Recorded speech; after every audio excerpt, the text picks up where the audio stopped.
Shalom Bapak Ibu dan Saudara-saudara terkasih. Perkenalkan saya Merianti Nadabdab, mahasiswi S2 Teologi IAKN Taruntung. Izinkan saya menyampaikan firman Tuhan. Sebelum kita memulai membaca firman Tuhan, terlebih dahulu kita berdoa. Mari kita berdoa. Bapa, kami mengucap syukur di pagi hari yang indah ini. Tuhan masih memberikan kami nafas kehidupan dan kesehatan. Kami boleh menikmati udara sejuk di pagi ini, dan kami boleh melanjutkan aktivitas kami sepanjang hari ini. Itu semua karena berkat Tuhan. Sebelum kami memulai aktivitas kami akan mendengarkan sebagian dari firman Tuhan. Berfirmanlah Engkau, kami siap untuk mendengarkannya. Dalam nama Yesus Kristus kami berdoa dan mengucap syukur. Amin. Saudara-saudara yang terkasih, firman Tuhan yang menyapa kita pada pagi hari ini terambil dari 1 Petrus 2 ayat 11 sampai 17. Saya akan membacakannya untuk kita semua. Demikian firman Tuhan. Peringatan untuk hidup sebagai hamba Allah. Saudara-saudaraku yang kekasih, aku menasihati kamu supaya sebagai pendatang dan perantau, kamu menjauhkan diri dari keinginan-keinginan daging yang berjuang melawan jiwa.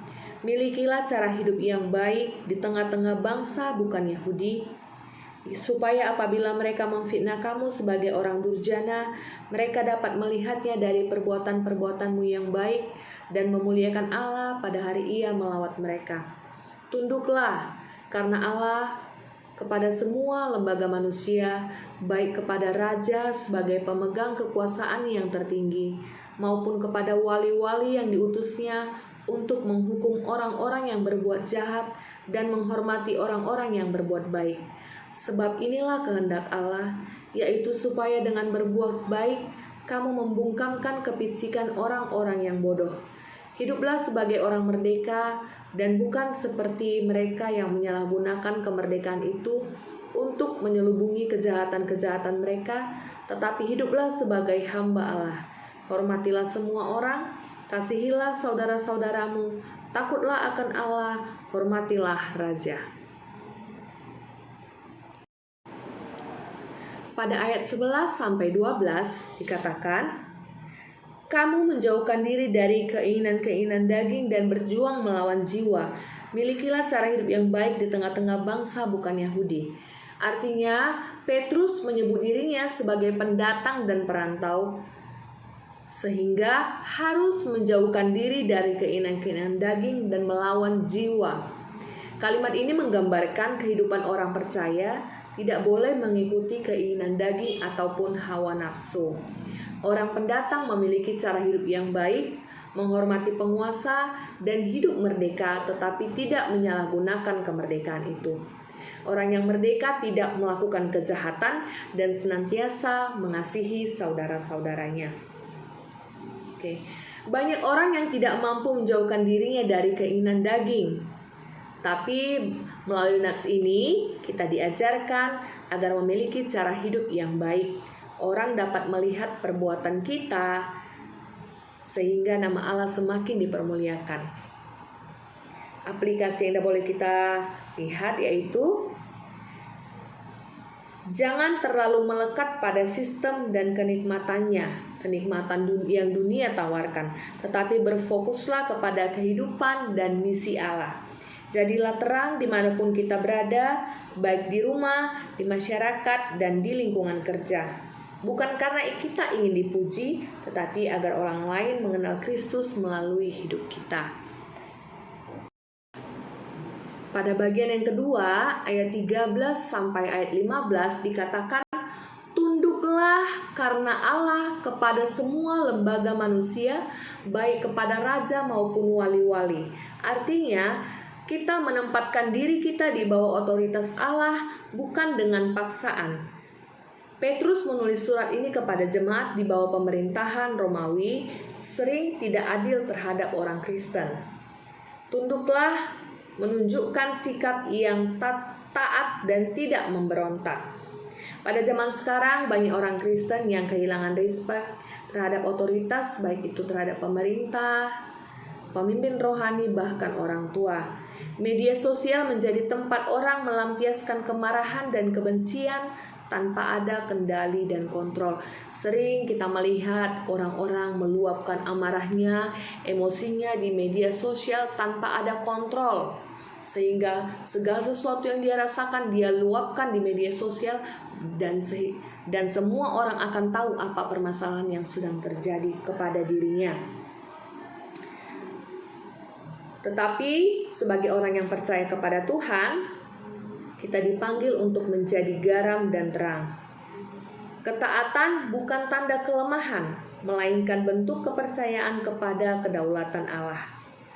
Misalnya, ketika pemerintah mengeluarkan kebijakan yang tidak populer seperti kenaikan pajak, aturan lalu lintas yang baru, bahkan kebijakan sosial, banyak orang akan protes dan membuat memo yang mengejek pemerintah. Tapi anak Tuhan diajarkan untuk menilai dengan hikmat, taat kepada pemerintah selama tidak bertentangan dengan firman Tuhan, dan mendoakan pemimpin, bukan malah menghina mereka. Taat karena Allah, bukan karena manusia. Kita tunduk kepada pemerintah bukan karena takut, tetapi karena Allah yang memerintah melalui struktur organisasi itu ataupun pemerintahan itu. Kemudian berbuat baik adalah senjata kesaksian. Dunia boleh menuduh kita, tetapi hanya hidup yang benar dapat membungkam mulut orang-orang yang menghina kita ataupun mengucilkan kita sebagai pengikut Kristus. Gunakan hikmat dalam ketaatan. Jika perintah manusia bertentangan dengan firman Tuhan, kita harus mengikuti perintah Allah. Namun selama tidak bertentangan, ketaatan adalah bentuk penyembahan. Jadi ketika peraturan pemerintah itu tidak bertentangan dengan kehendak Allah, kita sebagai warga negara yang baik harus menuruti peraturan yang dikeluarkan oleh pemerintah sebagai pemimpin kita. Doakan pemimpin dan pemerintah. Dalam 1 Timotius 2 ayat 1-2, kita diingatkan untuk berdoa bagi mereka agar hidup tenang dan tentram. Pada bagian yang ketiga dikatakan, hiduplah sebagai hamba Allah yang merdeka. Hidup sebagai orang merdeka artinya bebas dari perbudakan, dari dosa yang menghukum. Orang Kristen telah dimerdekakan oleh Kristus bukan untuk hidup liar, tetapi untuk hidup melayani di dalam kasih Kristus. Banyak orang Kristen kehilangan rasa hormat terhadap sesamanya, pemimpin gereja, bahkan pemerintah. Dia menganggarkan dirinya, kehebatannya, kekuatannya, bahkan kekayaannya, sehingga tidak ada lagi sikap menghormati kepada orang lain. Ini jelas-jelas salah, saudaraku. Firman Tuhan memanggil kita untuk menjadi teladan etika dan tanggung jawab, bukan bagian dari kekacauan. Gunakan kebebasan untuk melayani, bukan membenarkan dosa. Kita dapat menggunakan kebebasan berbicara untuk membangun, bukan menjatuhkan.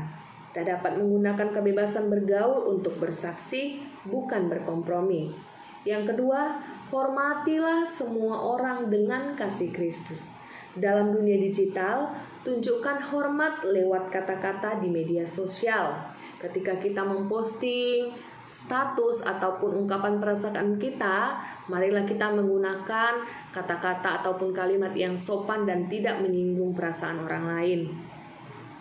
Baik di tempat kerja, perlakuan rekan kerja, bawahan dan atasan, bahkan dengan sesama rekan kerja, kita harus melakukan sikap yang sopan dan tulus. Takutlah akan Allah lebih daripada takut kepada manusia. Saat nilai-nilai dunia bertentangan dengan iman, marilah kita tetap takut kepada Allah. Hargai pemerintah dan otoritas yang Tuhan tetapkan. Berdoalah senantiasa untuk pemimpin bangsa kita, mulai dari presiden, para menteri, bahkan sampai kepada seluruh struktur pemerintahan yang ada. Jadilah warga negara yang taat hukum, jujur dan adil, sehingga kita boleh berdampak dan menunjukkan bagaimana pengikut Kristus itu melalui perbuatan yang kita lakukan setiap hari. Kebebasan orang Kristen bukanlah bebas untuk berbuat apa yang kita mau, tapi bebas seperti menjadi apa yang Allah mau dalam hidup kita. Kita adalah orang merdeka yang hidup sebagai hamba Allah dan menghormati semua orang, mengasihi saudara seiman, takut akan Allah dan menghormati pemimpin. Kiranya hidup kita menjadi saksi nyata kebebasan yang bertanggung jawab di dalam Kristus. Aplikasi yang boleh menjadi renungan kita pada hari ini, yang pertama, sudahkah saya mampu menjauhkan diri dari keinginan daging? Kita boleh jawab dalam diri kita masing-masing. Yang kedua, apakah saya sudah senantiasa tunduk kepada pemerintah dan selalu berbuat baik? Dan pertanyaan yang terakhir, apakah saya sudah hidup sebagai hamba Allah